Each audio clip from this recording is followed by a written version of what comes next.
നമസ്കാരം. ഭാരത് ലൈവിലേക്ക് സ്വാഗതം. നമസ്കാരം. നമസ്കാരം. തമിഴ്നാട്ടിൽ വളരെ സങ്കീർണമായൊരു രാഷ്ട്രീയ കാലാവസ്ഥയാണ്. നേരത്തെ DMK ആണ് ഇന്ത്യ മുന്നണിയുടെ കൂടെ ഉണ്ടായിരുന്നെങ്കിൽ ഇപ്പോൾ TVK ആണ് ഇന്ത്യ മുന്നണിയുടെ കൂടെ. ഇന്ത്യ മുന്നണിയുടെ കൂടെയുള്ള ഈ TVK പറഞ്ഞിരിക്കുകയാണ്, നമ്മുടെ മണ്ഡല പുനർനിർണയ ബില്ലിനെ ഞാൻ ഒരു കാരണവശാലും അംഗീകരിക്കില്ല എന്നാണ്. എന്തായിരിക്കാം വിജയ് ഇത്ര പെട്ടെന്ന് ചാടിക്കേറി തിടുക്കത്തിൽ ഇങ്ങനൊരു അഭിപ്രായം പറഞ്ഞത്? തിരിച്ചൊരു ചോദ്യം ചോദിക്കട്ടെ.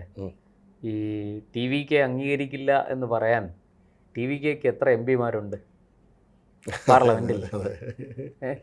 അതായത് മറ്റേ ആനവാരി രാമൻ നായരും പൊൻകുരിശ് തോമയും എട്ടുകാലി മമ്മൂഞ്ഞും ഒക്കെ പറയുന്നത് പോലെ ഉള്ളൂ. അതും ഇവിടെ DMKയുടെ നാറിയ ഭരണം, അഴിമതി ഭരണം, ജനങ്ങൾക്ക് സുരക്ഷയില്ല, സ്ത്രീകൾക്ക് വഴിയിലിറങ്ങി നടക്കാൻ നിവൃത്തിയില്ല, എല്ലാറ്റിനും പുറമെ സനാതനധർമ്മത്തിനെ ചീത്ത വിളിച്ചുകൊണ്ട് ഉദയനിധി സ്റ്റാലിൻ്റെ ഇടയ്ക്ക് ഓരോരോ വെടിപൊട്ടിക്കലും എല്ലാം കൂടെ ആയപ്പോൾ ജനം തിരിഞ്ഞുകുത്തി.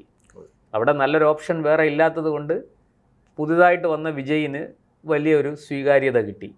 അങ്ങനെ അവിടെ ജയിച്ചു, അധികാരം പിടിച്ചു. തമിഴ്നാടിൻ്റെ മുഖ്യമന്ത്രി എന്നുള്ളതല്ലാതെ ഈ ഇന്ത്യൻ പാർലമെൻറ്റുമായി ബന്ധപ്പെട്ട് മണ്ഡല പുനർനിർണയം നടക്കുമ്പോൾ അതിനെ അനുകൂലിച്ചോ പ്രതികൂലിച്ചോ വോട്ട് ചെയ്യാൻ അവിടെ ഒരു MP എങ്കിലും TVKയുടെ അത് വേണ്ടേ? അങ്ങനെ ആരും ഇല്ലല്ലോ. പിന്നെ ഒരു അഭിപ്രായം പറയാം, ശരിയാണ്, അഭിപ്രായത്തിന് വിലയുണ്ട്, അതിനെ അർഹിക്കുന്ന ഒരു പരിഗണന കിട്ടുകയും ചെയ്യും, അത്രേ ഉള്ളൂ. സത്യത്തിൽ ഈ മണ്ഡല പുനർനിർണയം DMK ആണ് ആദ്യം എതിർത്തിരുന്നത്. ആ DMK ഇപ്പോൾ എന്താ, ഈ മണ്ഡല പുനർനിർണയ ബില്ല് വന്നപ്പോൾ, അല്ലെങ്കിൽ വനിതാ സംവരണ ബില്ല് വന്നപ്പോൾ ഇദ്ദേഹം പറഞ്ഞു, അമിത്ഷാ പറഞ്ഞു, നമുക്ക് മണ്ഡല പുനർനിർണയം നിങ്ങൾ പറയുന്നത് പോലെ നടത്താം. എല്ലാ സ്റ്റേറ്റിലും ഇപ്പോൾ ഉള്ളതിൻ്റെ കൂടെ 50%, അതായത് അവർക്കിപ്പം 100 സീറ്റ് ഉണ്ടെങ്കിൽ 50 സീറ്റ്, അങ്ങനെ 150 സീറ്റാക്കി നമുക്ക് നിർണ്ണയിക്കാം. അത് ജനസംഖ്യയുടെയൊക്കെ അടിസ്ഥാനത്തിൽ നമുക്ക് സൗകര്യപ്രദമായിട്ട് മണ്ഡല പുനർനിർണയം നടത്താം എന്ന് അമിത്ഷാ പറഞ്ഞു. ഇപ്പം എന്താ പ്രശ്നം എന്നറിയാമോ? കേരളത്തിൽ 20 സീറ്റുണ്ട്, ലോക്സഭാ സീറ്റ്. കേരളത്തിൽ ഏതാണ്ട് 3.5 കോടി ജനസംഖ്യയിൽ ഒരു 1.25 കോടിക്കടുത്ത് അതിന് താഴെ വോട്ടർമാർ വരുള്ളൂ. അപ്പോൾ അത്രയും പേർക്കാണ് ഈ 20 സീറ്റ്. UP 80 സീറ്റുണ്ട്. അവിടുത്തെ ജനസംഖ്യ ഏതാണ്ട് 22 കോടിയോ 23 കോടിയോ ആണ്. കുട്ടികളെയൊക്കെ ഒഴിവാക്കി വോട്ടവകാശം ഉള്ളവരെ എടുത്താൽ എങ്ങനെയായാലും അതൊരു 16-17 കോടിയെങ്കിലും വരില്ലേ? അപ്പോൾ അവർക്ക് ശരിക്കും ഈ 80 സീറ്റ് മതിയോ? ഒരു കാരണവശാലും പാടില്ല. കാരണം ഇനി രാജ്യങ്ങളെക്കാൾ വലിയ ജനസംഖ്യയാണ്. അടുത്തത് തമിഴ്നാട് എടുക്കാം. അവിടെ 39 സീറ്റാണുള്ളത്. തമിഴ്നാട്ടിൽ ഏതാണ്ട്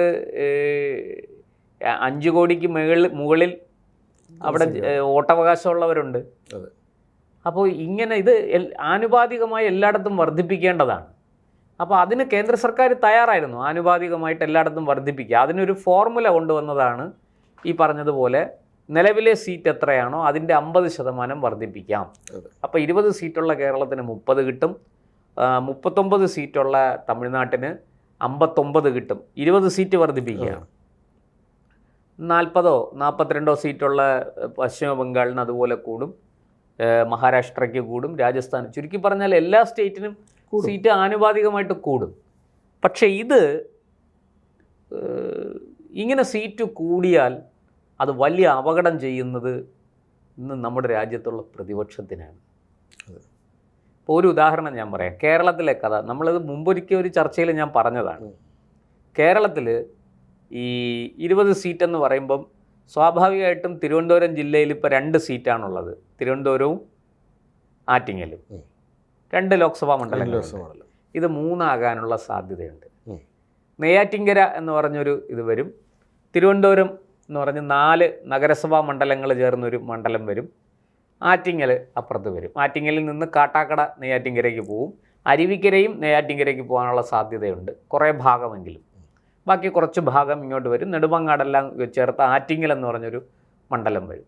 ഈ തിരുവനന്തപുരം, കഴക്കൂട്ടം, വട്ടിയൂർക്കാവ്, നേമം, ഇത് 4ഉം കൂടെ ചേർത്ത് ഒരു നഗര സ്വഭാവമുള്ളൊരു മണ്ഡലം.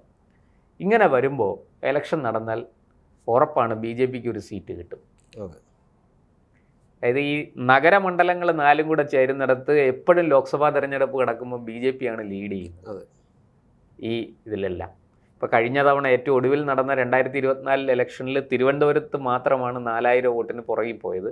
ബാക്കി കഴക്കൂട്ടത്തും വട്ടിയൂർക്കാവിലും നേമത്തും BJP നല്ല ലീഡുണ്ടായിരുന്നു. നേമത്ത് ഏതാണ്ട് 20,000-ത്തിനടുത്ത് വോട്ടിൻ്റെ ലീഡുണ്ടായിരുന്നു.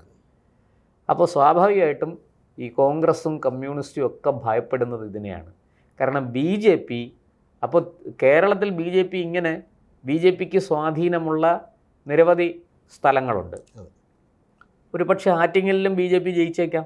കാരണം കഴിഞ്ഞ തവണ V മുരളീധരൻ അവിടെ 3ാം സ്ഥാനത്തായെങ്കിലും വെറും 15,000 വോട്ടിനാണ്, ചെറിയ മാർജിനിലാണ് 3ാം സ്ഥാനത്തായത്. അതൊക്കെ മറിയാൻ വളരെ എളുപ്പമാണ്. അപ്പോൾ കേരളത്തിൽ അത് മാത്രമല്ല, ഇവർക്ക് ലോക്സഭാ തെരഞ്ഞെടുപ്പിൽ നമുക്കറിയാം ഇടതുപക്ഷം ഇങ്ങനെ പടവലങ്ങ പോലെ താഴോട്ട് പോവുകയാണ്. ഇനിയിപ്പോൾ അടുത്ത വരാൻ പോകുന്നത് അവർക്ക് കെട്ടിവെച്ച കാശ് കിട്ടാത്ത അവസ്ഥയാവും. അത്ര താഴോട്ട് അവർ പോവും. അപ്പോൾ വാസ്തവത്തിൽ മത്സരം കോൺഗ്രസും BJPയും തമ്മിലായി മാറിക്കഴിഞ്ഞു. ഏതാണ്ട് അങ്ങനെയാണ് പോകുന്നത്. ഈ സംഘടനാ സംവിധാനം കൊണ്ടും കാലങ്ങളായിട്ട് തുടർന്ന് വരുന്ന ഒരു സംവിധാനം ഉണ്ടല്ലോ അവരുടെ രാഷ്ട്രീയ പ്രവർത്തനം, അതിൻ്റെ ഭാഗമായിട്ട് കിട്ടുന്ന വോട്ടാണ്. അതിപ്പോൾ പുതിയ തലമുറ ഓരോ 5 കൊല്ലം കഴിയുമ്പോഴും ഇത് മാറി വരികയാണ്. അപ്പോൾ പുതിയ തലമുറ കൂടുതലായിട്ട് കടന്നു വരുന്നു. അവർക്ക് ഇടതുപക്ഷത്തിനോട് വലിയ ആഭിമുഖ്യമില്ല. അതുകൊണ്ട് തന്നെ ഇടതുപക്ഷം വല്ലാതെ ഒതുക്കപ്പെടുന്നുണ്ട്. അല്ലെങ്കിൽ ഈ പാർലമെൻ്ററി തെരഞ്ഞെടുപ്പ് രാഷ്ട്രീയത്തിൽ, ലോക്സഭാ തെരഞ്ഞെടുപ്പിൻ്റെ രാഷ്ട്രീയത്തിൽ അവർ വല്ലാതെ ഒതുക്കപ്പെടുന്നുണ്ട്. അപ്പോൾ അവിടെ മത്സരം BJPയും കോൺഗ്രസും തമ്മിൽ വോട്ട് ചെയ്തിട്ട് പ്രത്യേകിച്ച് കാര്യമൊന്നുമില്ല എന്ന് ഇപ്പോൾ എല്ലാവർക്കും അറിയാം. അതുകൊണ്ടാണ് തിരുവനന്തപുരം ലോക്സഭാ മണ്ഡലത്തിൽ അവർ 3ാം സ്ഥാനത്ത് വളരെ പുറകിൽ പോകുന്നത്. അതുകൊണ്ടാണ് ഈ സത്യത്തിൽ BJPയും കോൺഗ്രസും തമ്മിൽ അവിടെ നേരിട്ട് ഏറ്റുമുട്ടിയാൽ ഫലം പ്രവചനാതീതമാണ്. ഈ ഇടതുപക്ഷം ഇവിടെ നിൽക്കുന്നത് കൊണ്ടാണ് ഈ കോൺഗ്രസ് ജയിക്കുന്നത് പലപ്പോഴും. കാരണം കോൺഗ്രസിനോടെതിരുള്ള വോട്ട് ഇടതുപക്ഷം കുറേ പിടിച്ചു മാറ്റുന്നുണ്ട്. അതുകൊണ്ടാണ് BJPക്ക് 15,000 വോട്ട് 12,000 വോട്ടിനൊക്കെ BJP തോറ്റുപോകുന്നതിൻ്റെ ഒരു മനഃശാസ്ത്രം അതാണ്. അതിരിക്കട്ടെ, ഇവിടെ ഇങ്ങനെ ഒരു സാഹചര്യമുണ്ട്. അപ്പോൾ ഇടതുപക്ഷം വല്ലാണ്ട് ഒതുക്കപ്പെടുകയും അവിടേക്ക് BJP കയറി വരികയും ചെയ്തുകൊണ്ടിരിക്കുന്നു.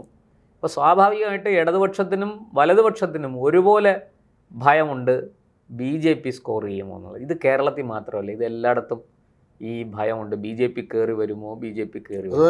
അത് മാത്രമല്ല, ഇവരെന്ത് സംഭവം കൊണ്ടുവന്നാലും, പുതിയൊരു പോളിസി കൊണ്ടുവന്നാലും അത് ഈ ഭരണത്തെ മുഴുവൻ അട്ടിമറിച്ച് തങ്ങളുടെ ഭാഗത്തേക്ക് ചേർക്കുവാനുള്ള ഒരു സമീപനത്തിൻ്റെ ഭാഗമായിട്ടാണോ, അത്തരത്തിലൊരു ഫാസിസ്റ്റാണല്ലോ BJP എന്ന് അവർ പറയുന്നത്. അപ്പം അത്തരത്തിൽ അങ്ങനെ ഒരു സമീപനത്തിൽ ഒരു സംശയാസ്പദമായിട്ടാണ് BJP അവർ നോക്കിക്കാണുന്നത്. അല്ലേ, അതിനകത്ത് ഹരി പറഞ്ഞതിൽ അതവിടെ നിൽക്കട്ടെ. ഞാൻ ഈ BJP എന്തോ ഒരു വലിയ സംഭവമാണെന്ന് ആൾക്കാർ കരുതും. അങ്ങനെയല്ല. BJPയുടേതായ ചില സവിശേഷ ഗുണങ്ങളുണ്ട്. തമിഴ്നാട്ടിലെ കാര്യം, വിജയ് ആണല്ലോ ഇപ്പോൾ ഇതിനെതിരെ രംഗത്ത് വന്നിരിക്കുന്നത്. തമിഴ്നാട്ടിൽ 2029 എന്തായാലും ഇലക്ഷൻ വരാൻ പോകുന്നത്. അതിനിടയ്ക്ക് മോദി ഇത് പിരിച്ചു വിട്ടിട്ടൊരു ഇടക്കാല തിരഞ്ഞെടുപ്പിലേക്ക് പോകുമെന്ന് നമ്മൾ പ്രതീക്ഷിക്കേണ്ട. അപ്പോൾ ഇനിയും 2 വർഷമുണ്ട്. ഈ 2 വർഷത്തിനിടയ്ക്ക്, അതായത് 27, 28, 29, ഈ 2 വർഷത്തിനിടയ്ക്ക് ഒരുപാട് വെള്ളം ഒലിച്ചു പോകും. അപ്പോൾ ഇപ്പോൾ വിജയിന് കിട്ടിയിരിക്കുന്ന ഈ ഒരു ആനുകൂല്യം ഉണ്ടല്ലോ ജനങ്ങളിൽ നിന്ന്, അത് കുറേയൊക്കെ നഷ്ടപ്പെടും. ഒരു ആൻറ്റി ഇൻകുംബൻസി തീർച്ചയായിട്ടും ഉണ്ടാവും. അങ്ങനെ വരുമ്പോൾ അത് വിജയിന് ഭരണപരിചയമില്ല. ഈ പറഞ്ഞതുപോലെ അങ്ങനത്തെ ഒരു ടീമല്ല വിജയിൻ്റെ കൂടെ ഉള്ളത്. അപ്പോൾ അതുകൊണ്ട് തന്നെ രാഷ്ട്രീയമായിട്ട് ഒരുപാട് സെറ്റ് ബാക്കുകൾ ഉണ്ടാകാനുള്ള സാധ്യതയേ ഉള്ളൂ കേട്ടോ. ഞാൻ അങ്ങനെ സംഭവിക്കുമെന്ന് 100% പറയുകയല്ല. അപ്പോൾ കാരണം ഇപ്പോൾ ബഡ്ജറ്റ് തീരെ പ്രവൃത്തി പരിചയമില്ലാത്ത കൂടിയും ഇപ്പോഴത്തെ ബഡ്ജറ്റ് അത്യാവശ്യം കുഴപ്പമില്ലാത്തൊരു ബഡ്ജറ്റ്, ചില പ്രശ്നങ്ങളുണ്ടായിരുന്നു. അതൊക്കെ അതിന് അവരെന്ത് ചെയ്യുന്നു വെച്ചാൽ എക്സ്പെർട്ടുകളെ അവർ സമീപിക്കും. അങ്ങനത്തെ ആൾക്കാരെ അവർ സാമ്പത്തിക വിദഗ്ധരെയൊക്കെ അവർ കൂടെ കൂട്ടി അവരുടെ കൂടി സഹായത്തോടു കൂടിയാണ് ബഡ്ജറ്റൊക്കെ തയ്യാറാക്കുന്നത്. അല്ലാതെ ഉദ്യോഗസ്ഥരുടെ മാത്രം ഹെൽപ്പോടു കൂടിയല്ല. അപ്പോൾ അതിലൊക്കെ നമുക്ക്, പക്ഷേ ഈ ബജറ്റ് എങ്ങനെ നടപ്പാക്കും എന്നുള്ളതാണ്, അതാണൊരു വലിയ വിഷയം.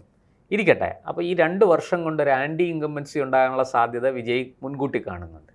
അപ്പോൾ അതുകൊണ്ട് തന്നെ ലോക്സഭാ തെരഞ്ഞെടുപ്പിൽ സ്ഥാനാർത്ഥികളെ നിർത്തിയാൽ ജയിക്കണമെന്നില്ല, വിചാരിക്കുന്നത് പോലെ സീറ്റുകൾ കിട്ടണമെന്നില്ല. കാരണം വിജയ് ഉദ്ദേശിക്കുന്നത് ഈ തമിഴ്നാട്ടിലെ മൊത്തം സീറ്റുകൾ പിടിച്ചെടുക്കണം. ഇപ്പോൾ 39 സീറ്റാണുള്ളത്, 39 സീറ്റും പിടിച്ചെടുക്കണം എന്നുള്ളതാണ്. അങ്ങനെ 39 സീറ്റ് പിടിച്ചെടുത്താൽ അത് വെച്ച് കേന്ദ്രത്തിൽ വിലവേശാം. വിജയിൻ്റെ മോഹം തമിഴ്നാടിൻ്റെ മുഖ്യമന്ത്രി കസേരയിൽ മാത്രം ഒതുങ്ങുന്നതാണ് എന്ന് നമ്മൾ കരുതിയാൽ അത് അബദ്ധമാണ്. വിജയിൻ്റെ പുറകിലുള്ള ശക്തികൾ അതല്ല ആഗ്രഹിക്കുന്നത്. ഒരു വലിയ വലിയ കളി അതിൻ്റെ പുറകിലുണ്ട്. ഒരു വലിയ ഇവാഞ്ചലിക്കൽ അതൊക്കെ. അപ്പോൾ വിജയ് ഈ 39 സീറ്റും പിടിച്ചെടുത്ത് കേവലം 4-5 സീറ്റിൽ ജയിക്കുന്നതിനപ്പുറത്തേക്ക് 39 സീറ്റും പിടിച്ചെടുത്ത് ഡൽഹിയിൽ ഇന്ദ്രപ്രസ്ഥത്തിൽ വിലപേശാനാണ് നിൽക്കുന്നത്. പക്ഷെ അത് സാധിക്കും എന്ന് വിജയ് തന്നെ ഉറച്ചു വിശ്വസിക്കുന്നില്ല. അപ്പോൾ പിന്നെ 39 എന്നുള്ളത് 59 സീറ്റായാലോ വലിയ ബുദ്ധിമുട്ടാണ്. പറഞ്ഞതുപോലെ എല്ലാ മണ്ഡലത്തിലും വേണ്ട വിധത്തിൽ ഓടി നടന്ന് പ്രവർത്തിച്ച് ജനങ്ങളെ കയ്യിലെടുത്തുകൊണ്ട് പുതിയ പഠനങ്ങൾ തയ്യാറാക്കേണ്ടി, പുതിയ ഗ്രാഫുകൾ തയ്യാറാക്കേണ്ടി വരും. അത് പക്ഷേ DMKയെ സംബന്ധിച്ചോ ADMKയെ സംബന്ധിച്ചോ ഈവൻ തമിഴ്നാട്ടിൽ താരതമ്യേന ദുർബലമായ BJPയെ സംബന്ധിച്ച് പോലും വലിയ വെല്ലുവിളിയല്ല അത്. അപ്പോൾ ഇതെല്ലാം മുൻകൂട്ടി കണ്ടുകൊണ്ടാണ് വിജയ് ഈ നമ്പർ ഇറക്കുന്നത്. പക്ഷേ ഇതൊന്നും നമ്മൾ മനസ്സിലാക്കേണ്ടത്, ഇത് ഓരോ സംസ്ഥാനത്തും ഇതിൻ്റെ ആവശ്യകത വളരെ കൂടുതലുണ്ട്.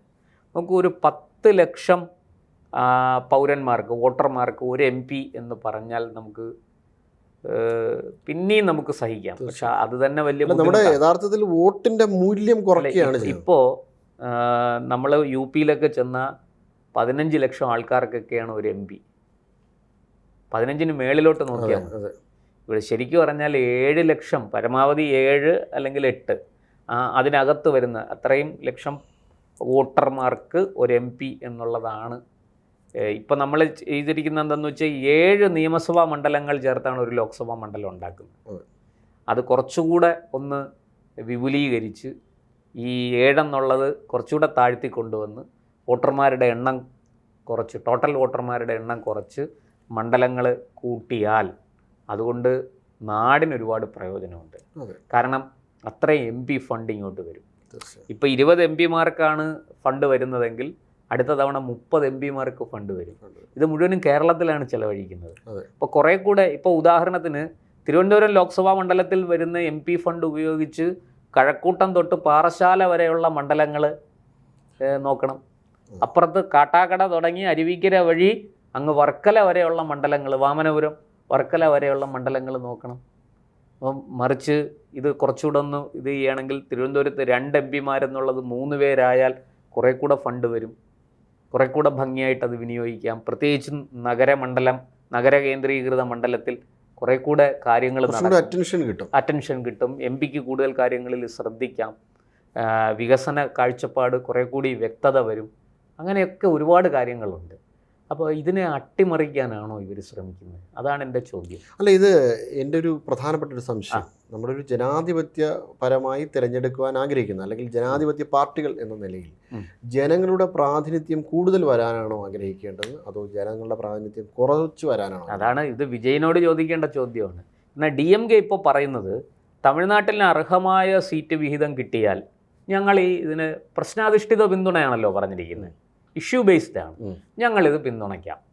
അപ്പോൾ സ്ത്രീ സംവരണം നമുക്ക് പാസ്സാക്കാം, ഒപ്പം ഡീലിമിറ്റേഷനും നമുക്ക് പാസ്സാക്കാം.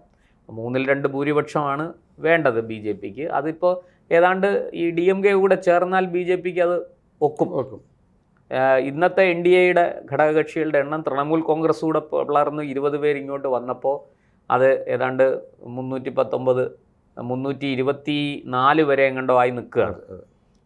അവിടുന്ന് ഇനി DMK കൂടെ വന്നാൽ DMKയുടെ MPമാരും കൂടെ ഇങ്ങോട്ട് ചേർന്നാൽ അതും പ്ലസ് പിന്നെ കുറച്ച് അല്ലറ ചില്ലറ അബ്സല്യൂട്ട് 2/3 അല്ലല്ലോ, ദെൻ മെജോറിറ്റി അല്ലേ നിലനിൽക്കുന്ന ആൾക്കാരിൽ നിന്ന് അല്ല, എങ്കിലും ആ സമയത്ത് എല്ലാവരും ഹാജരാകും. അപ്പോൾ ടോട്ടൽ സീറ്റുകളുടെ 543ൻ്റെ 3/2 എന്ന് തന്നെ കണക്ക് കൂട്ടാം. 362 മൊത്തത്തിൽ കുറച്ച് പേരുടെ വേക്കൻസി ഉണ്ടാവല്ലോ, വേക്കൻ്റ് ആയി കിടക്കുന്നത്. ഇല്ല, അങ്ങനെ വലിയ വ്യത്യാസം വരത്തില്ല. അപ്പോൾ 362 364 എങ്ങോട്ടോ ആണ്. 62 ഇതിന്റെ കണക്ക്. കൃത്യമായ സംഖ്യ ഞാൻ ഓർക്കുന്നില്ല. എന്തായാലും അത്രയും BJP എത്താനുള്ള സാധ്യത വളരെ BJPക്ക് വലിയ ആശങ്കയില്ല, അത് എത്തും എന്നാണ്. കാരണം ബിജു ജനതാദളുണ്ട്, അതുപോലെ പിന്നെ YSR കോൺഗ്രസ് ഉണ്ട്, ഇങ്ങനെയൊക്കെയുള്ള കക്ഷികളുണ്ട്. പിന്നെ DMK ഉണ്ട്, TMC ഇങ്ങ് വന്നു, NCPI ആയി പുറത്തുണ്ട്, NDAയിലുണ്ട്. ശിരോമണി അകാലിദൾ ഇപ്പോൾ പിന്തുണ പ്രഖ്യാപിക്കാം, പിന്നെ ഞങ്ങൾ സഹകരിക്കാമെന്ന് പറഞ്ഞിരിക്കുകയാണ്. അതുപോലെ തന്നെ ശരത് പവാറിൻ്റെ സുപ്രിയ സുലെ മകൾ, അവരുടെ നേതൃത്വം അത് 8 MP-മാരുണ്ട്. ഇതെല്ലാം കൂടെ ചേർന്ന് വരുമ്പോൾ SP അല്ല, SP-യെ പ്രതീക്ഷിക്കേണ്ട. കാരണം SP UP തെരഞ്ഞെടുപ്പ് വരാൻ പോവുകയാണ് 27-ല്. അപ്പോൾ SP-യെ സംബന്ധിച്ചിടത്തോളം ഈ വനിതാ സംവരണത്തിനോട് അവർ ആശയപരമായിട്ട് യോജിക്കുന്നില്ല. കാരണം സ്ത്രീകൾ വീട്ടിലിരുന്നാൽ മതി എന്ന് പറയുന്ന ഒരു വിഭാഗം ആൾക്കാരാണ് ഈ സമാജ്വാദി പാർട്ടി. പണ്ടും അതെ, ഇപ്പോഴും അതെ. അവർക്ക് വലിയ സ്ത്രീ സ്വാതന്ത്ര്യത്തിനോടൊന്നും അവർക്ക് വലിയ പ്രതിപത്തിയില്ല എന്നാണ് ഞാൻ മനസ്സിലാക്കുന്നത്. പക്ഷേ അധികാരത്തിനോട് വലിയ പ്രതിപത്തിയുണ്ട്. അപ്പോൾ അതുകൊണ്ട് തന്നെ അവർ ഉത്തർപ്രദേശിൽ സീറ്റ് കൂട്ടുന്നതിനോട് അവർ യോജിക്കും, പക്ഷെ മറ്റു സ്ഥലങ്ങളിൽ സീറ്റ് കൂടുന്നതിനോട് അവർ യോജിക്കുന്നില്ല. കാരണം അത് ഉത്തർപ്രദേശിൽ മാത്രം ഒതുങ്ങുന്ന ഒരു പാർട്ടിയാണ്. പിന്നെ ഈ RJD ഒക്കെ നമുക്കറിയാം, ഒന്നും ഒന്നാതെ അവർക്കിപ്പോൾ വലിയ ബലമൊന്നുമില്ല. ബാക്കി ഏതാണ്ട് എല്ലാവരും ഒതുങ്ങി. ഈ പറയുന്നത് പോലെ ഒരു ഇതിനകത്തൊരു വലിയ എതിർപ്പ് ഉയർത്താൻ പറ്റുന്ന അവസ്ഥയല്ല. ആകെയുള്ളത് കോൺഗ്രസും പിന്നെ SP-യുമാണ്. കോൺഗ്രസും SP-യും അങ്ങനെ നിൽക്കും. ബാക്കിയുള്ളവരെല്ലാം പതുക്കെ NDA സഖ്യവുമായിട്ട് ചേർന്ന് ഈ വിഷയത്തിൽ വോട്ട് ചെയ്യാനാണ് സാധ്യത. അപ്പോൾ ഈ വിജയിൻ്റെ ഈ പൊള്ളത്തരം, ഇതൊരു പൊള്ളത്തരമാണ്. ഇതല്ലാതെ വിജയിന് എതിർക്കാൻ വേണ്ടി എതിർക്കുന്നതാണ്, അല്ലാതെ വിജയിന് വേറെ വലിയ സ്റ്റേറ്റ്മെൻ്റ് ഇല്ല. അപ്പോൾ എന്ന് വെച്ചാൽ ഞാൻ BJPക്ക് എതിരാണ്, നരേന്ദ്രമോദിക്കെതിരാണ്, ഒരു തമിഴ് സ്വത്വം എൻ്റെ, അത് ഈ ഉത്തരേന്ത്യയിൽ നിന്ന് വിഭിന്നമാണ്, അങ്ങനെ മോദിയുടെ കൂടെ ചേരാൻ ഞങ്ങൾ തയ്യാറല്ല, വേണ്ടി വന്നാൽ ഞങ്ങൾ മോദിയെ പ്രതിരോധിക്കും എന്നൊക്കെ തമിഴ് കലാചാരം എന്നൊക്കെ പറഞ്ഞിങ്ങനെ ഈ ഇത് പൊക്കി പിടിച്ചുകൊണ്ട് വരും. അത് ഞാനീ മനസ്സിലാക്കിയതുപോലെയാണ്. ഞാൻ പറഞ്ഞ കണക്കുകളെല്ലാം കൂടെ വെച്ച് നോക്കുമ്പോൾ സ്വാഭാവികമായിട്ടും അത് സുഖമായിട്ട് 3-2 ഭൂരിപക്ഷത്തോടു കൂടി സഭ കടക്കും. അതുകൊണ്ട് തന്നെ വനിതാ സംവരണ ബില്ലും തൊട്ടുപുറകെ ഡീലിമിറ്റേഷൻ ബില്ലും പാസ്സാകാനുള്ള സാധ്യതയാണ് വളരെ കൂടുതലുള്ളത്. വിജയ് വെറുതെ ഒരു എതിർപ്പുണ്ടാക്കി വെറുതെ ഒരു നാടകം കളിച്ച് നാറാൻ നിൽക്കണ്ട എന്നുള്ളതാണ് എനിക്ക് തോന്നുന്ന കാര്യം. തീർച്ചയായിട്ടും. എന്തായാലും ഇന്ത്യൻ രാഷ്ട്രീയത്തിൽ തന്നെ ഒരു വലിയ ചരിത്ര സംഭവമായിരിക്കും വനിതാ സംവരണ ബിൽ. അത് എതിർക്കുന്നവരും അനുകൂലിക്കുന്നവരും ഡീലിമിറ്റേഷൻ, വനിതാ സംവരണ മണ്ഡല പുനർനിർണയ ബില്ല് തീർച്ചയായിട്ടും ഒരു വലിയ സംഭവമാകും. അതിൻ്റെ എതിർത്ത് നിൽക്കുന്ന ആൾക്കാർക്ക് പല ലക്ഷ്യങ്ങളും ഉണ്ടാവാം. ഇന്ന് ആ എതിർപ്പ് കുറഞ്ഞു വരുന്നു, പാസ്സാകും എന്ന നിലയിലേക്ക് കാര്യങ്ങൾ എത്തി നിൽക്കുന്നു.